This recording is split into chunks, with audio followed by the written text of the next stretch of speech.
Assalamualaikum warahmatullahi wabarakatuh. Di sini kami akan menjelaskan tentang transformasi sumber daya manusia atau SDM dalam bidang kesehatan.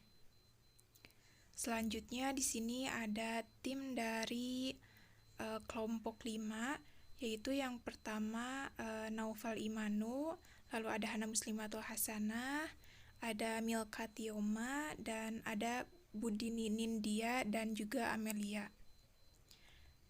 Nah, selanjutnya di sini ada pengertian dari transformasi sumber daya manusia atau SDM dalam bidang kesehatan. Transformasi artinya upaya untuk suatu perubahan ke arah yang lebih baik, dan transformasi sumber daya manusia merupakan bagian dari sederet transformasi kesehatan yang diinisiasi.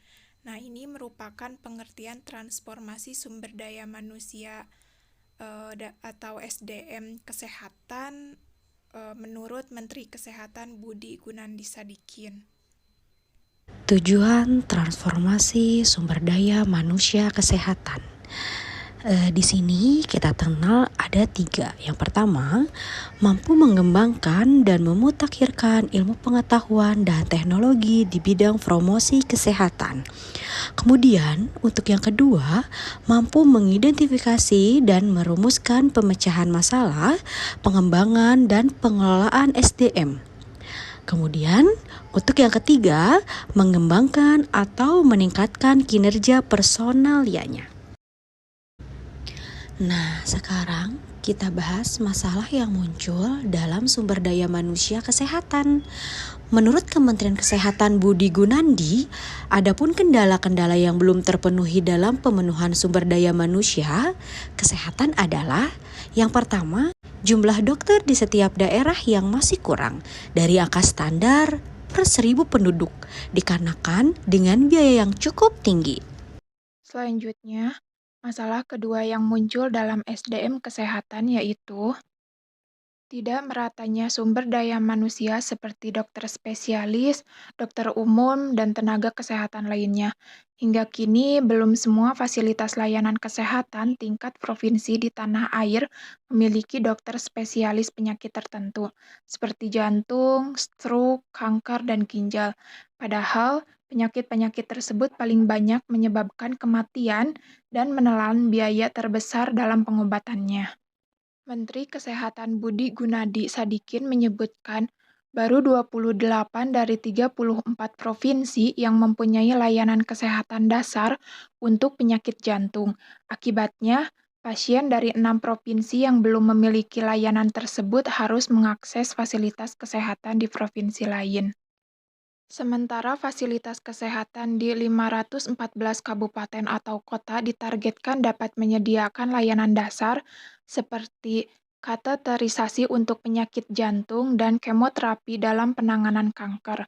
Pemerataan ketersediaan dokter spesialis sangat penting untuk mewujudkan transformasi sumber daya manusia di bidang kesehatan di tanah air. Selanjutnya, solusi yang akan ditempuh oleh pemerintahan dalam hal sumber daya manusia.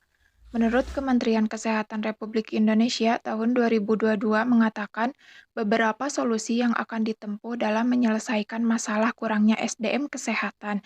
Di antaranya yang pertama, penambahan kuota beasiswa baik dalam negeri maupun luar negeri melalui program bantuan pendidikan atau PBP. Kementerian Kesehatan menyediakan 600 kuota beasiswa untuk dokter spesialis, dokter gigi spesialis, dan dokter subspesialis. Kementerian Kesehatan juga bekerja sama dengan Kementerian Keuangan dalam menyediakan 700 kuota beasiswa serupa. Beasiswa tersebut dapat diikuti dokter berstatus aparatur sipil negara maupun non-ASN. Lembaga yang dapat mengajukan calon penerima beasiswa adalah Dinas Kesehatan Provinsi, unit utama di Kementerian Kesehatan, dan Kementerian Pertahanan untuk TNI atau Polri. Setelah lulus, penerima beasiswa diprioritaskan ditempatkan di provinsi yang minim dokter spesialisnya, jadi tidak terkonsentrasi di kota-kota besar sehingga dapat mengikis ketimpangan tenaga kesehatan di daerah. Lalu di sini ada yang kedua, yaitu menurut Budi Gunandi tahun 2022, Academic Health System merupakan sebuah model kebijakan yang mengakomodir potensi masing-masing dari institusi ke dalam satu rangkaian visi yang berbasis pada kebutuhan masyarakat. Nah, konsep ini merupakan integrasi pendidikan kedokteran bergelar dengan program pendidikan profesional kesehatan lainnya yang memiliki rumah sakit pendidikan atau berafiliasi dengan rumah sakit pendidikan, sistem kesehatan, dan organisasi pelayanan kesehatan. Lalu yang ketiga, adanya dilakukan atau melakukan kemudahan pada penyertaan tenaga yang baru lulus dari universitas luar negeri. Lalu selanjutnya di sini ada sasaran dan strategi pusat perencanaan dan pendayagunaan SDM kesehatan.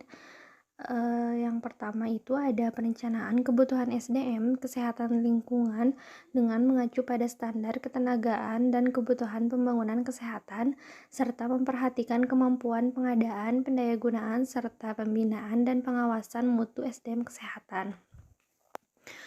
Lalu di sini ada yang kedua yaitu perencanaan kebutuhan SDM kesehatan dilakukan dengan berbasis data dan informasi tentang SDM kesehatan, pembangunan kesehatan dan sektor lain terkait yang memadai sesuai kebutuhan dan tempat waktu.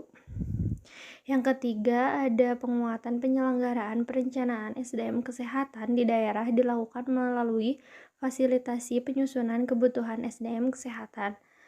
Dan yang keempat itu ada pelaksanaan pemerataan SDM kesehatan terutama di daerah terpencil, perbatasan dan kepulauan atau DTPK dan daerah tidak diminati dilakukan dengan melibatkan lintas sektor baik di pusat maupun dari daerah.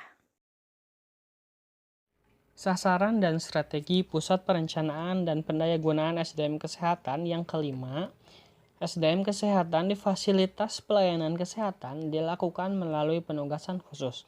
Yang keenam, pengembangan program internship bagi dokter dalam rangka pemantapan mutu profesi dokter yang baru lulus. Nomor 7, pengembangan SDM kesehatan dalam kerangka pendayagunaan dilakukan terutama melalui pengembangan karir dan pendidikan berkelanjutan. Nomor 8, pendayagunaan tenaga kesehatan Indonesia ke luar negeri. Nomor 9, rencana pendayagunaan SDM kesehatan pasca penempatan di luar negeri.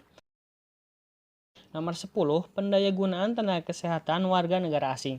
Nomor 11, pendayagunaan tenaga kesehatan dilakukan melalui peningkatan kemitraan. Nomor 12, advokasi dan koordinasi kepada lintas sektor atau program. Yang ke-13, pengembangan insentif baik material dan non-material untuk SDM kesehatan.